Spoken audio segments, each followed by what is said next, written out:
ভাবি দুনিয়াটা বড়ই কঠিন, কেউ কাউকে এমনি এমনি টাকা দেয় না, সবাই বিনিময় চায়। তোমার স্বামী বিদেশে যাবে তাই তোমার টাকা দরকার। আমি তোমাকে টাকা ধার দিব, তবে আমি তোমার সাথে একটি কাজ করতে চাই। যদি তুমি আমার সাথে কাজ করতে রাজি থাকো তাহলে আমি তোমাকে টাকা দিব। আমার সম্মতি বুঝতে পেরে হঠাৎ দেবর আমাকে ধাক্কা মেরে ফেলে দিল। তারপর দেবর আমার সাথে যা করল তা শুনলে আমি শিওর বলতে পারি তোমাদের দাঁড়িয়ে যাবে এবং তোমরা কাজ করতে বাধ্য হবে। আমার নাম ফারহানা আক্তার বিথি। বয়স 23 বছর। আমার বিয়ে হয় যখন আমার বয়স 19 বছর। আমাদের বিয়ের 2 বছরে প্রথম সন্তান জন্ম হয়। আমার স্বামী জবেদ আলী বিদেশে যাওয়ার চেষ্টা করছে। দেশের বর্তমান যে অবস্থা, রিকশা চালিয়ে সংসারের চালানো কষ্টকর হয়ে পড়েছে। রিকশা চালিয়ে যে পরিমাণ টাকা আয় করে তা দিয়ে আমাদের সংসার চালাতে কষ্ট হয়। প্রত্যেক মাসে কিছু পরিমাণ টাকা ধার করে চলতে হয়। বিগত 2 বছরে প্রায় 30,000 টাকা ধার হয়ে গেছে। দিন দিন ধারের পরিমাণ বেড়েই চলেছে। চিন্তায় চোখে মুখে সর্ষে ফুল দেখতে লাগলাম। আমাদের গ্রামের একজন ওমান প্রবাসী ওমান ভিসা দেয়ার অফার দেয়। আমার স্বামীর ওমান যাওয়ার ইচ্ছা হল। ভিসার জন্য 3,20,000 টাকা লাগবে, কিন্তু হাতে কোনো টাকা পয়সা নেই। উপায় না দেখে আমার ভাসুর ফারুকের মাধ্যমে কৃষি ব্যাংক হতে বিভিন্ন মানুষের নামে 2 লক্ষ টাকা ব্যবস্থা করা হল। বাকি 1,20,000 টাকা কিভাবে ব্যবস্থা করব চিন্তা করে পথ খুঁজে পাচ্ছিলাম না। একদিন আমরা ঘরে বসে আলোচনা করলাম যে ঢাকার শহরে আমার স্বামীর 2 জন মামাত ভাই ও একজন দূরসম্পর্কের দেবর থাকে। তাদের বাসায় গেলে কোনো সাহায্য পাওয়া যায় কিনা দেখা যেতে পারে। যে ভাবা সেই কাজ। আমরা দিনক্ষণ ঠিক করে প্রথমে আমার দেবরের কেরানীগঞ্জের বাসায় গিয়ে উঠলাম। আমার দেবর অবিবাহিত ছিল, সরকারি ভালো চাকরি করে, ভালো বেতন পায়। বেতন ছাড়াও ভালো আউট ইনকাম পায়, তাই টাকার কোনো অভাব নাই বললে চলে। সামনে বিয়ে করার পরিকল্পনা আছে, তাই বড় একটি বাসা নিয়ে থাকে। আমরা সন্ধ্যা 6টায় দেবরের বাসায় গিয়ে পৌঁছালাম। আমাদেরকে দেখে দেবর খুবই আশ্চর্য হয়ে গেল আর বলল, ভাবি আপনারা কোথায় হতে এলেন, কিভাবে এলেন, কি উদ্দেশ্যে এলেন? একসাথে অনেকগুলো প্রশ্ন করে আমাদেরকে বাসায় অভ্যর্থনা জানাল। আমরা বাসায় ঢুকলাম, হাত মুখ ধুয়ে ফ্রেশ হলাম। দেবর আমাদের বাড়ির সবার কথা জানতে চাইল। আমাদের ও তাদের বাড়ির সবার কথা তাকে জানালাম। আমরা যাওয়ার কিছুক্ষণের মধ্যে কাজের মহিলা আসাতে আমাদের সকলের জন্য রাতের রান্না করার আদেশ দিল। আমাদের উদ্দেশ্যের কথা এখনই বললাম না, রাতে খাওয়া দাওয়া শেষ করে বলল প্ল্যান করেছি। সন্ধ্যার সামান্য পরে আমার স্বামী বলল, আমি একটু আমার মামাতো ভাইয়ের বাসা থেকে ঘুরে আসি। তারপর রাতে একসাথে খাওয়া দাওয়া শেষ করে কথা বলবো। দেবর বলল, রাতে ঠিক চলে আসবেন তো ভাইয়া? আমার স্বামী বলল, হ্যাঁ আসব। দেবর বলল, তাহলে যান, আর শুনেন, যদি রাতে আপনি না আসেন আমি কিন্তু ভাবিকে আস্ত রাখব না বলে দিলাম। 3 জনেই আমরা অট্টহাসিতে ভেঙে পড়লাম। আমার স্বামী চলে গেল, আমি আমার শিশু বাচ্চাকে খাওয়ালাম এবং তাকে ঘুম পাড়িয়ে দিলাম। আমরা দেবর ভাবি সোফায় বসে টিভি দেখছিলাম আর দেশের নানা কথাতে মশগুল হয়ে গেলাম। কথার মাঝে আমাদের উদ্দেশ্যের কথা বললাম। তোমার ভাই বিদেশে যেতে চায়, কিন্তু টাকার খুব অভাব। মোটামুটি 2 লাখ টাকা জোগাড় করেছি। আরও 1,20,000 টাকা দরকার, তুমি দিতে পারবে ভাই? তাহলে আমাদের অনেক উপকার হবে।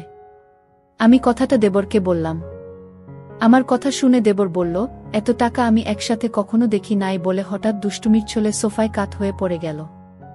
অভিনয় করার দরকার নেই বলে আমি তাকে টেনে তুলতে গেলাম। অমনি সে আমাকে দুহাতে ধরে আমার হামি শুরু করল। আমি এই দুষ্ট বলে তার কাঁধে থাপ্পড় দিতে লাগলাম, কিন্তু কিছুতেই ছাড়ার পাত্র নয়। আমি বারবার তাকে সতর্ক করে বলতে লাগলাম, দেখো ভাই, এখনই তোমার ভাই দরজার কড়া নাড়বে, তখন ভারী বিপদ হয়ে যাবে। কিন্তু আমার কোনো কথা সে শুনল না। তার এমন পাগলামি দেখে আমি বললাম, তোমার ভাই যদি না আসে তাহলে আমি কথা দিলাম তোমাকে বাধা দিব না, কিন্তু তোমার ভাইয়ের সামনে আমাকে বিপদে ফেলো না। আমার কথা শুনে সে বলল, ভাইয়া না আসলে তো হবেই, কিন্তু এখন একবার। ভাবি তুমি রাগ করো না প্লিজ। তখন আমি নিরুপায় হয়ে তার সাথে রাজি না হয়ে পারলাম না। তারপর আমরা রাতের খাবার খেয়ে নিলাম।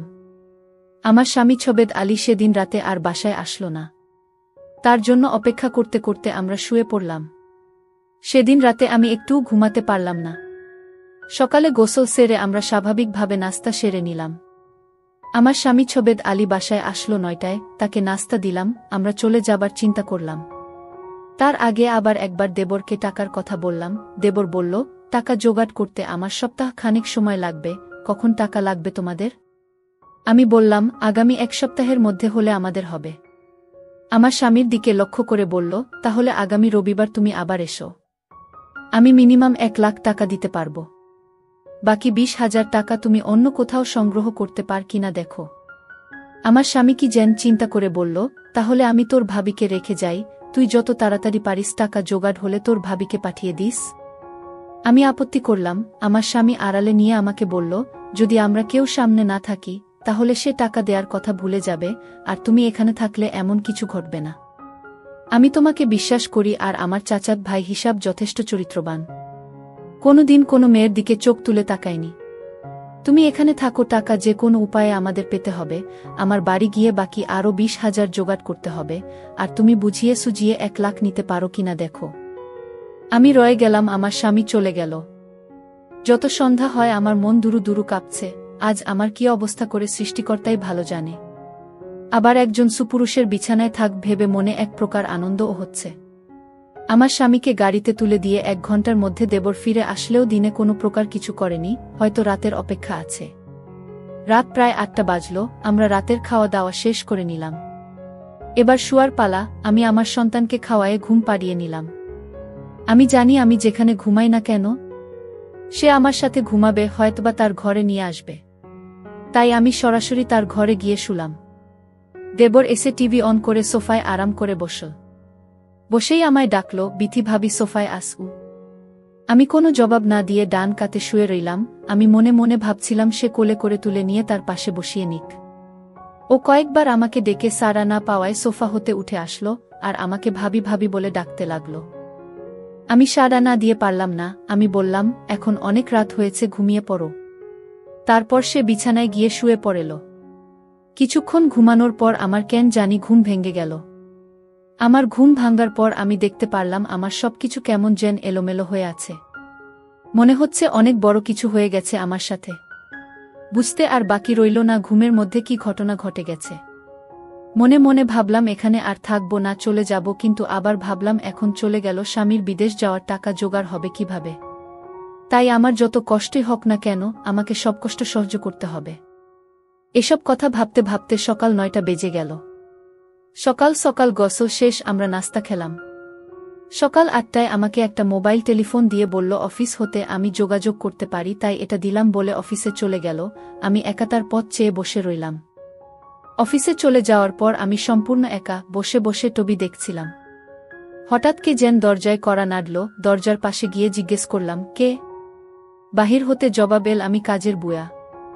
আমি দরজা খুলে দিলাম। কাজের বুয়া রান্নাবান্না সব শেষ করে আমার কাছ থেকে বিদায় নিয়ে চলে গেল।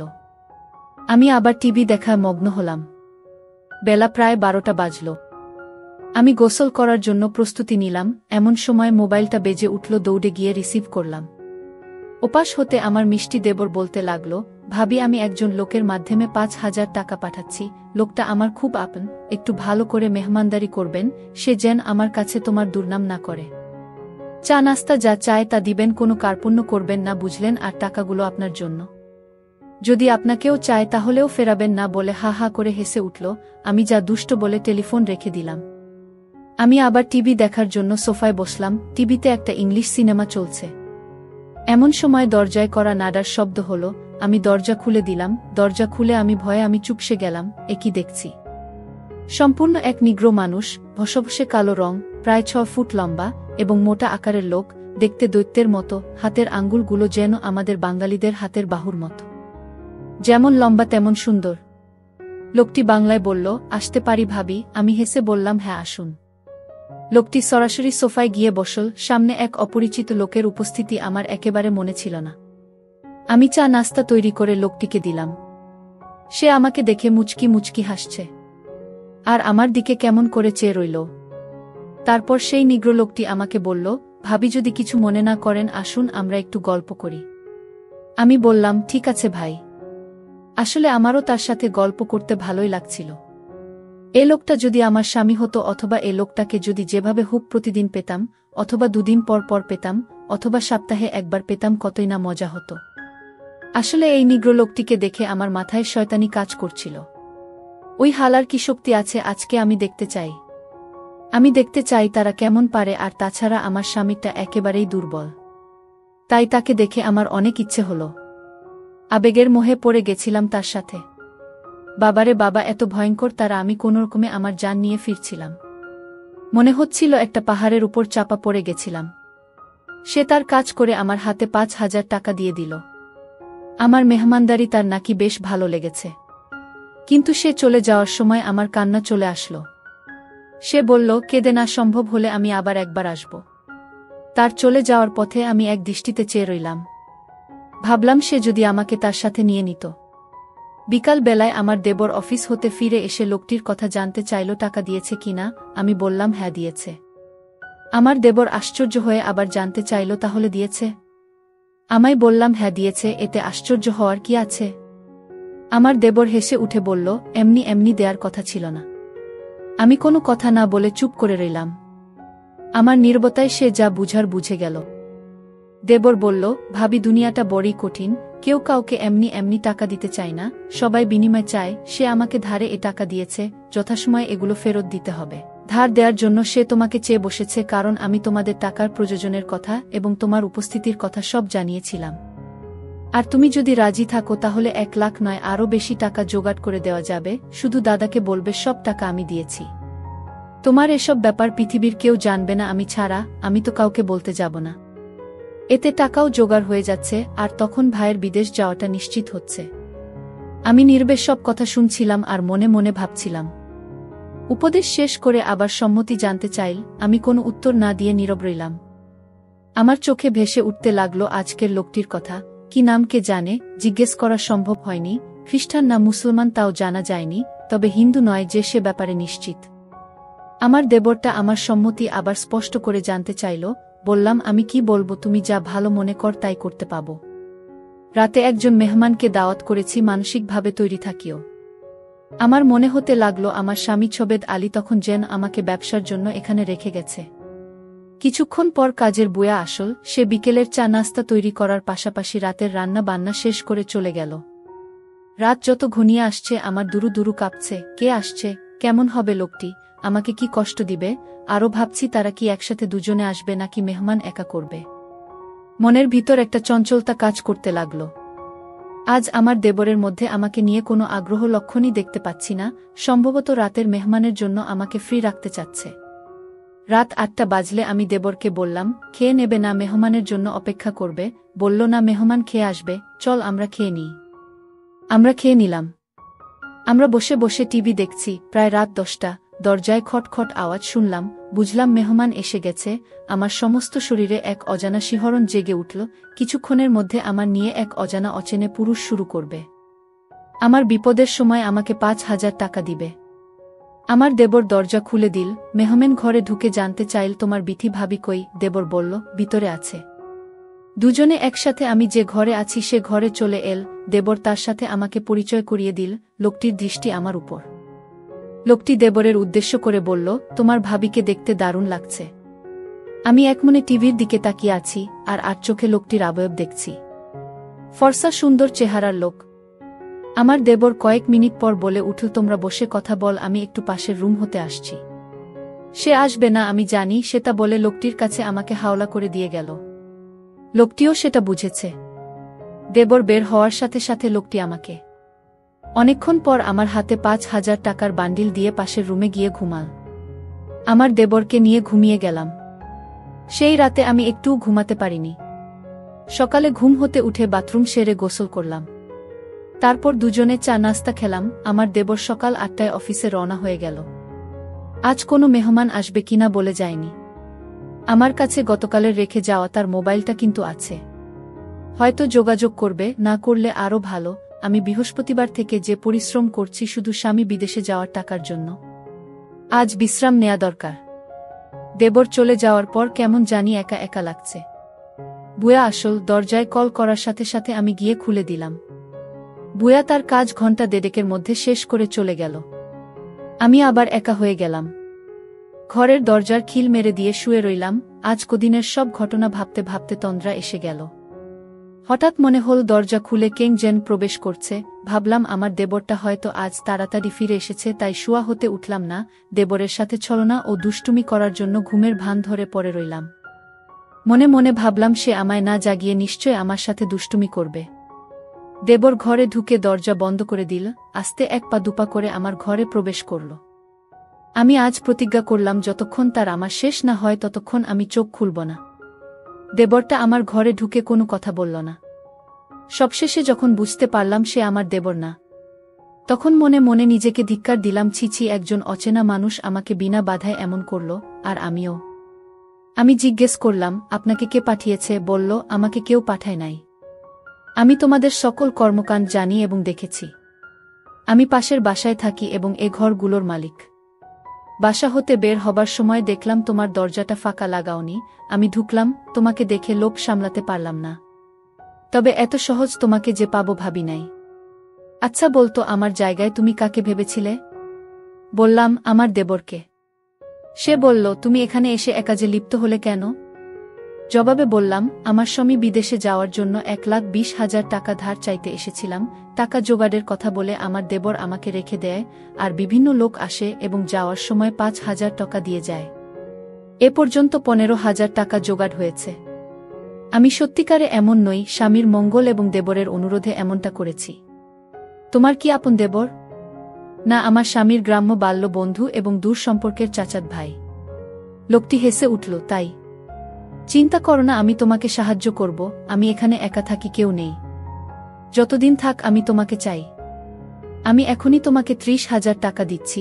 এ বলে বাসায় গিয়ে টাকা নিয়ে ফিরে আসল। আমার 30,000 টাকার বান্ডিল দিয়ে বলল, কাউকে বলবে না। তোমার দেবর 1,00,000 টাকা দিলেও এগুলো তোমার, শুধু দিনের একটা সময়ে তোমাকে চাই, যতদিন এখানে থাকো। আমি মেঘ না চাইতে বৃষ্টি পেলাম। আমার দেবর অফিসে চলে গেলে আমার একাকিত্বের সঙ্গী পেলাম, যেটা আমার দেবরও কখনো জানবে না। সন্ধ্যার পরে আমার দেবর অফিস থেকে ফিরে এল, সাথে একজন কোট টাই পরা ভদ্রলোক। দরজায় নক করতে আমি দরজা খুলে দিলাম। সাথের মেহমানের চোখাচোখি হল। আমি কোনো প্রকার সম্ভাষণ না করে দরজা হতে ফিরে এলাম। লোকটি মৃদু স্বরে জিজ্ঞেস করল, এটা নাকি তোমার ভাবি? দেবর বলল, হ্যাঁ। তারা আমার পাশের রুমে ঢুকল।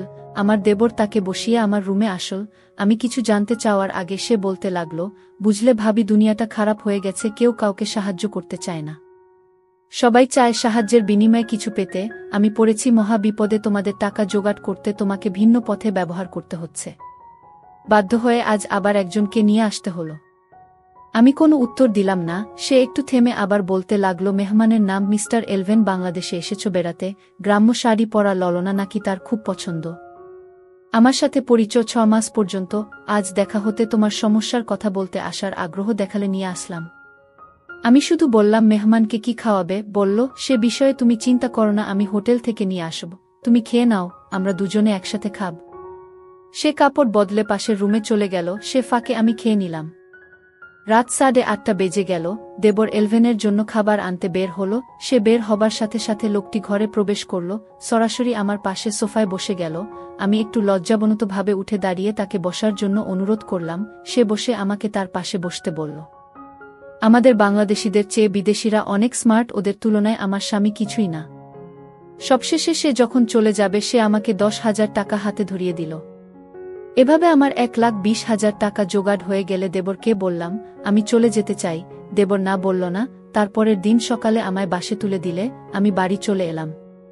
কয়েকদিন পর আমার স্বামী বিদেশে চলে গেল। এখন আমাদের সংসারে কোনো অভাব নেই। স্বামী মাস থেকে যে পরিমাণ টাকা পাঠায় তাতে আমাদের সংসার চলে, অনেক টাকা বেঁচে যায়।